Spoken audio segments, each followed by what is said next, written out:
గ్రంథము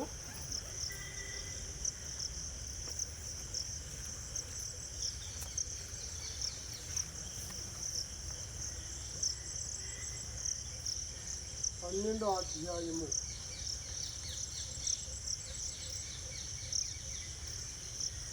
దానియేలు గ్రంథం 12వ అధ్యాయము 2వ వచనం కానీ చదువుతున్నాం. మరియు సమాధిలో నిద్రించు అనేకులు మేలుకొందురు. కొందరు నిత్య జీవము అనుభవించుటకును కొందరు నిందల పాలగుటకు నిశ్చయముగా మేలుకొందురు. బుద్ధిమంతులైతే ఆకాశ మండలంలో జ్యోతులను పోలిన వారే ప్రకాశించుదురు. మార్గం అనుసరించి వారు నక్షత్రం వలె నిరంతరము ప్రకాశించుదురు. పరిశుద్ధుడైనటువంటి గొప్ప రక్షకుడా, విమోచకుడా, నాయన నానా విధాలుగా నీ ప్రవర్తన నాట అపోస్తుల నాట అనేకమైన శ్రేష్టమైన విషయాలు తండ్రి మా జీవ మార్గమును గూర్చి మీరు రాసించిన దేవుడు నాయన. మానవులకి ఏదియునా ప్రభావం మీరు మరుగు చేయలేదు. ఈ పరిచర్యలకు ఈ స్వార్థక రహస్యకు మూలం జరిగేది కాదు. అందరికీ అర్థమయ్యేటట్లు ఎట్లుముగా వినిపించబడేటట్లు చక్కని శ్రేష్టం యొక్క మార్గములో ప్రతి వ్యక్తి కూడా నడుచుకొని నిత్య జీవం పొందినట్లు ఆయన అందరికీ ఈ స్వార్థ మీరు ప్రచురం చేస్తున్న దేవుడు. ఏదో విని వెళ్ళిన వారిగా కాక గ్రహించేటట్లు ప్రతి మనిషిని మీరు సిద్ధము చేసి ప్రభా సహోదరు నిమిత్తం వాళ్ళ ఈ దినాన్ని ప్రభా మరలా ఈ వాక్యం ఎత్తబడుచుండగా ఇక్కడ ఉన్నవారు గ్రహించేటట్లుగా సహాయం వచ్చి నోట మీ మాటలు ఉంచి మాట్లాడమని సజీవుడు వేస్తున్నాము అడుగుచున్నానమ్మా తండ్రి. వాక్యాన్ని మనం పరిశీలించినట్లయితే మరియు సమాధుల్లో నిద్రించు అనేకులు మేలుకొందురు. చూడదుగా దేవుని యొక్క వాక్యాన్ని మనం పరిశీలించినట్లయితే ఇప్పుడు సహోదరులు ఇప్పుడు మనము సమాధి చేయబోచున్నమాట ఏమండి. అయితే ఇక్కడ దేవుని యొక్క వాక్యాన్ని మనం పరిశీలించినట్లయితే సమాధుల్లో మరియు నిద్రించి అనేకులు మేలుకొందురు. వాక్యం యొక్క మర్మం ఏంటంటే సమాధిలో ఏం చేస్తున్నారంట, నిద్రిస్తున్నారన్నమాట. అంటే క్రైస్తవ జీవితానికి ఇది మరణం మాత్రము కాదు, క్రైస్తవ జీవితం యొక్క నిద్ర లాంటిది మాట. కనుక ప్రభువైన యేసుక్రీస్తు శరీరధారిగా ఆయన సంచరించినప్పుడు లాజరుని గురించి ఒక మాట మాట్లాడతాను. ప్రభువైన యేసుక్రీస్తు మన సహోదరుడు లాజరు నిద్రించుచున్నాడని చెప్తాడనమాట.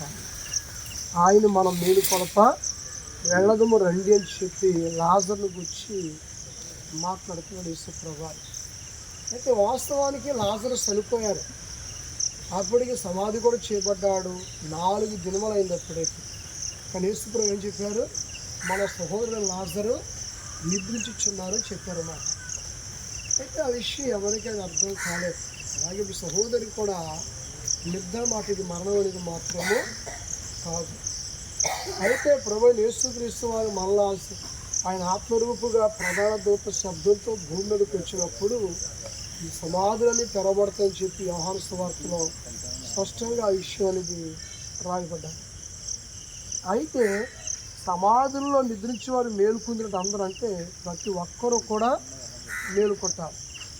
అయితే కొందరంట నిత్య జీవాన్ని పొందుటకు మేలుకుంటారంట. మరికొందరైతే నిందల పాలగుటకును నిత్యము హేయులుగా ఉండుటకు మాత్రమే మేలుకుంటారు. ఎవరు నిత్య జీవానికి వారసులు, ఎవరు నిందల పాలయ్యేది కనుక మనం పరిశీలన చేసినట్లయితే బుద్ధిమంతులైతే ఆకాశ మండలంలోని జ్యోతులను పోలిన వారై ప్రకాశిస్తున్నారంట. అర్థమైందండి.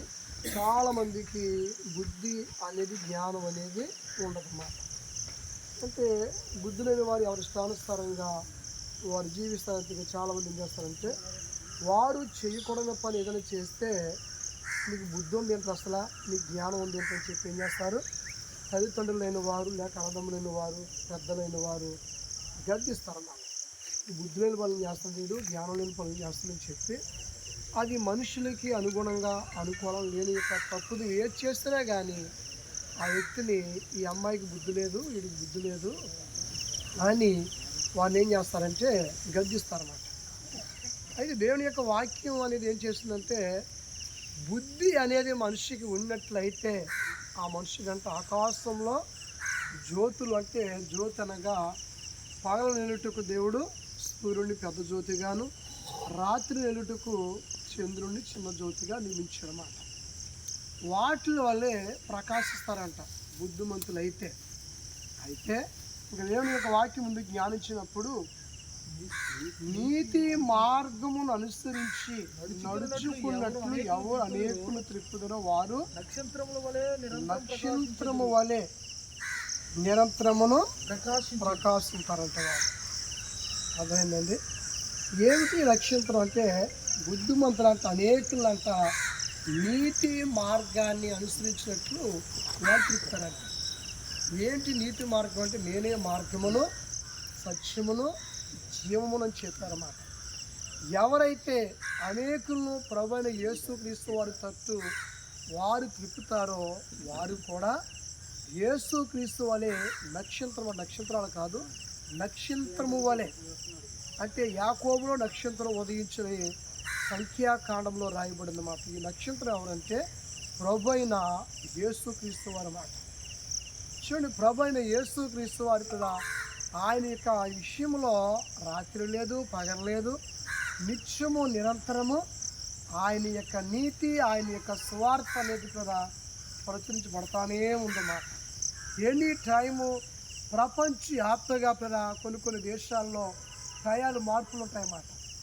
ఇప్పుడు అన్ని దేశాల్లో కూడా ఈ దేవుని స్వార్థ అనేది ఎనీ టైము 24 గంటలు ప్రార్థించేవాళ్ళు ఆయన గురించి ప్రకటించే కూడా అనేకులు కలరమాట.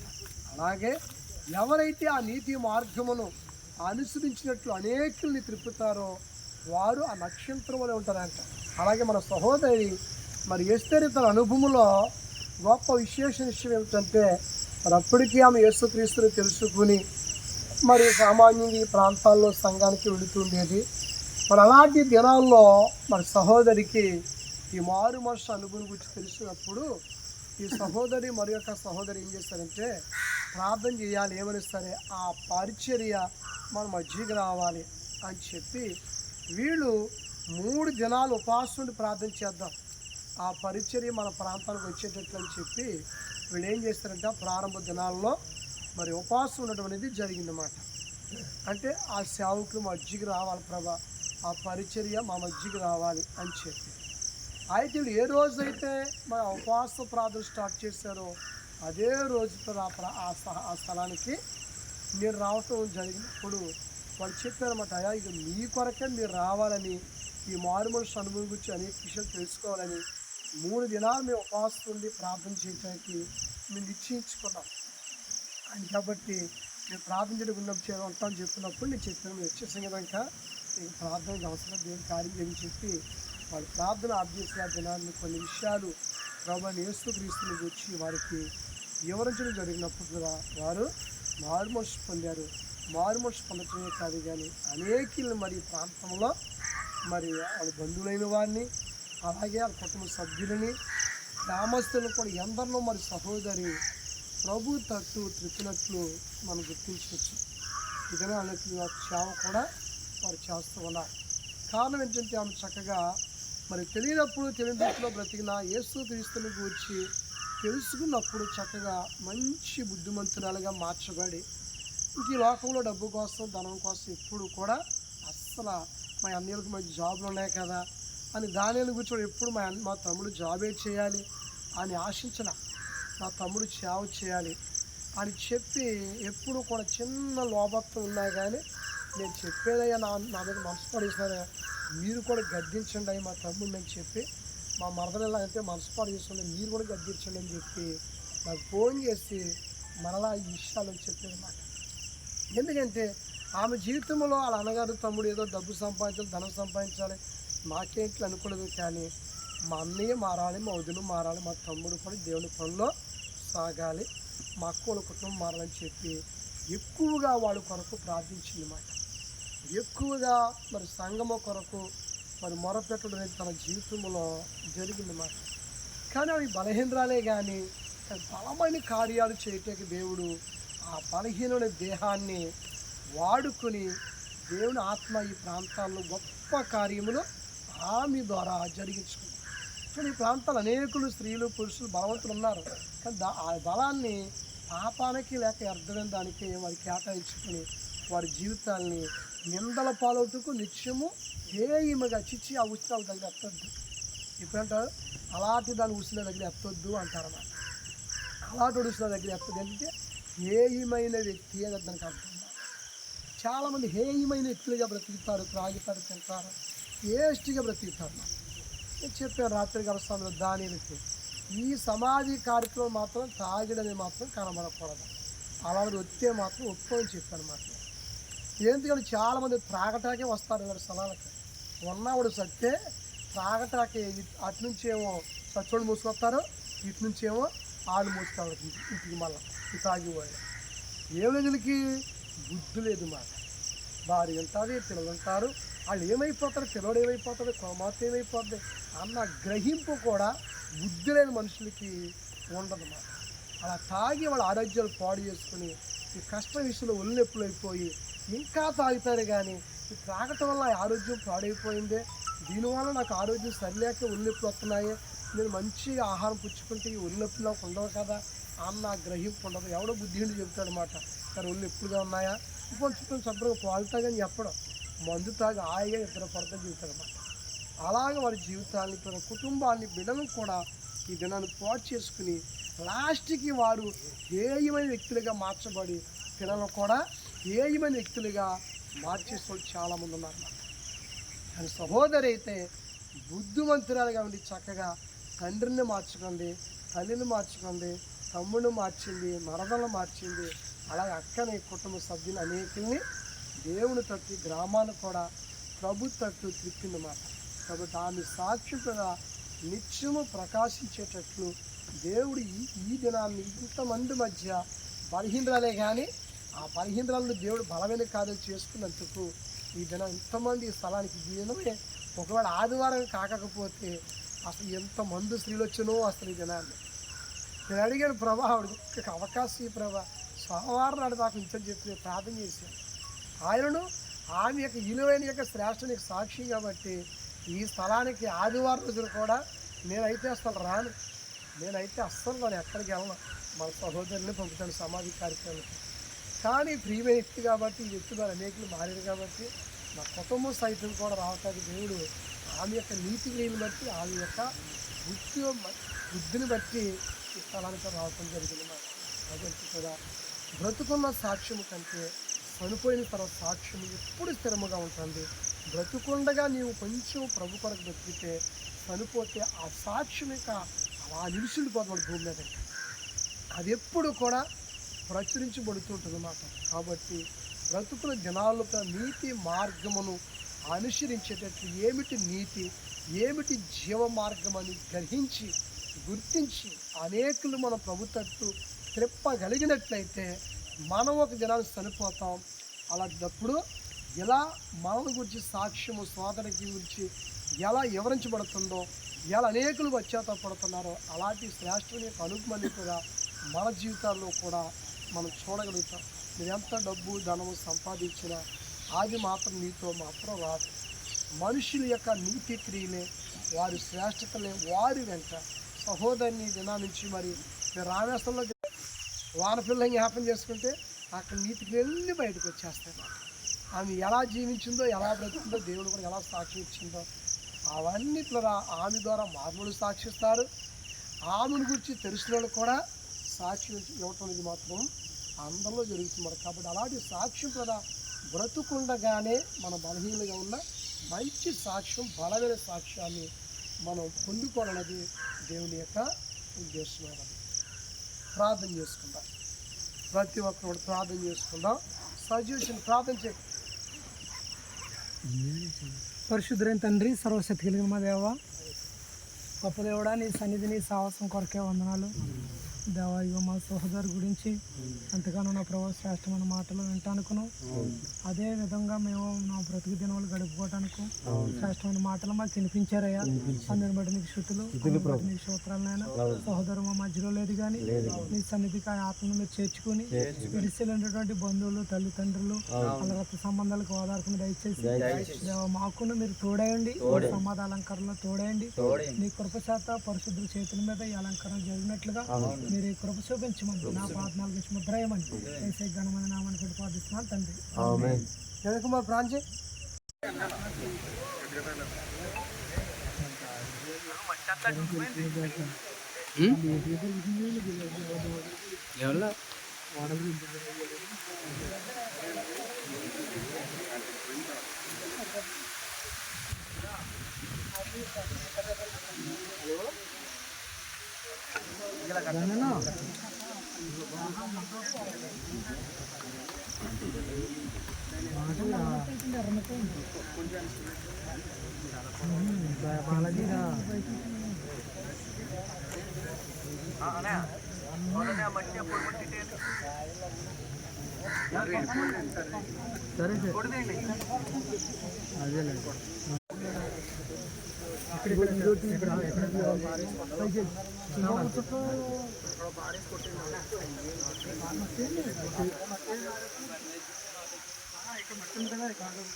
Okay right. ఇది కొంచెం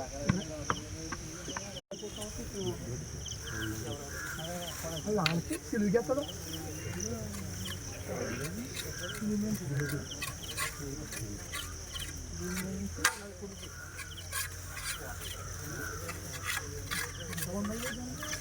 అంత సిలికిచ్చావు ఇంకెక్కిచ్చు కొంచెం ఎక్కి పైకి ఎక్కిచ్చు, పైకి పైకి కొంచెం లాగడగల. అది అలా వేయాలి. బాగుండదు.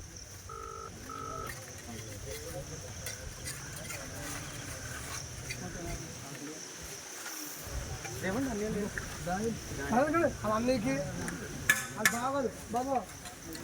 ఏంటి ఇడుపులు అందరికి పంచిపెట్టి, ఇడుపులు అందరు పంచి ఇక్కడి నుంచి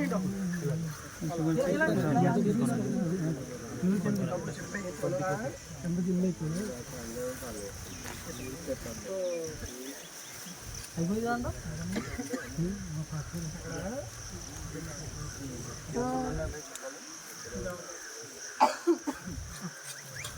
అందరికీ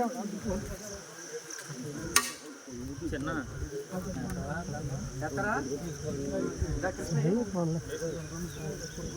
సర్లయ్యా అంటున్నాయా అక్కడ పైన అయిపోయాయి బాబా.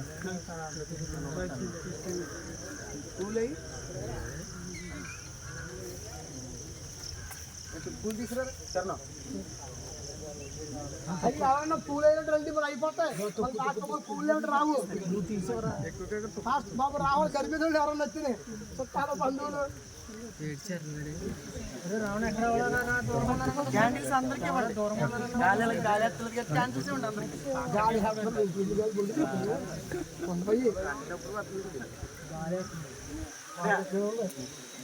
ఓకే అండి.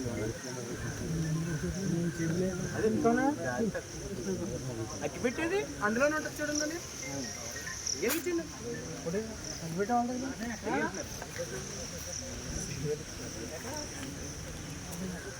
చూడండి. కట్టు త్రిపుట్టు వాళ్ళ పక్షంగా మీ ఆత్మ ఉంచుకున్నారు. అందుని బట్టి మీకే ఈ శానపల్లి ప్రాంతంలో సహోదరుల కంటే ఘనులైన వారు, ధనికులైన వారు, అందమైన వారు అందరూ ఉన్నారే. కానీ వారి ద్వారా మీరు గణపరచబడటానికి మీరు ఇష్టపడలేదు ప్రభా. సహోదరు ద్వారా నా ప్రభా మీరు గణపరచబడుటకును లోకానికి తన ద్వారా కనపరచుకోవడానికి ఇష్టపడ్డారు ప్రభా. అందుని బట్టి మీకే వందనాలు. అందుని బట్టి మీకు ప్రభా నీ ప్రియమైన బిడ్డగా ఉండుటకు నాకాల మీ రాజ్యంలో ఉండుటకు మీరు తీసుకున్నారని మేము నమ్ముచున్నాం.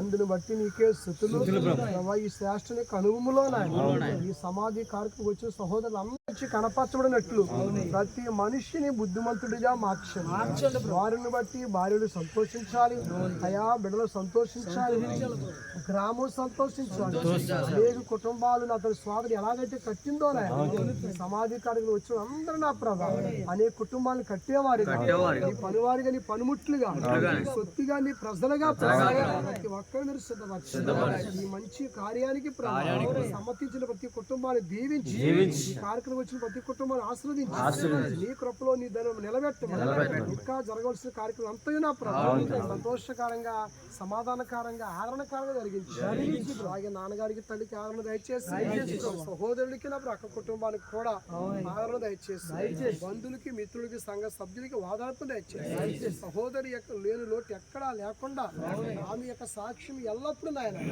మధ్య సంచరించినట్లుగా మీరే కృప చూపించి జరగవలసిన కార్యక్రమంతో సక్రంగా జరిగించు. సజీవుడు యేసునామములో ప్రార్థిస్తున్నా అమ్మా తండ్రి. దేవుని ప్రేమ, కుమారుడు యేసుక్రీస్తు వారి కృప, పరిశుద్ధాత్మ ఈ కార్యక్రమానికి హాజరయ్యే ప్రతి కుటుంబాన్ని దీవించి ఆశీర్వదించి వారి కుటుంబ సభ్యులు కూడా బలపరిచి ఆదరించి ధైర్యపరిచి సహోదరి యొక్క ఆత్మకి పరిపూర్ణ శాంతిని అనుగ్రహించి గాక. ఆమేన్.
అంత ఎక్కిన తరగట్లేదు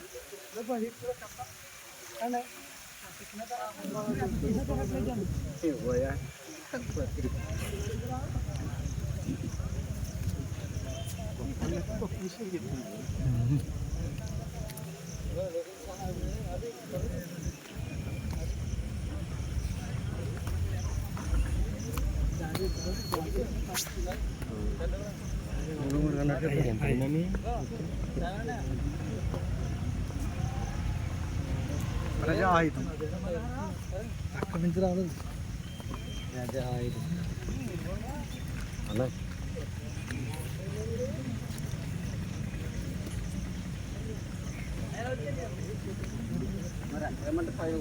కూర పైకి లాక్కొస్తున్నారు కదా.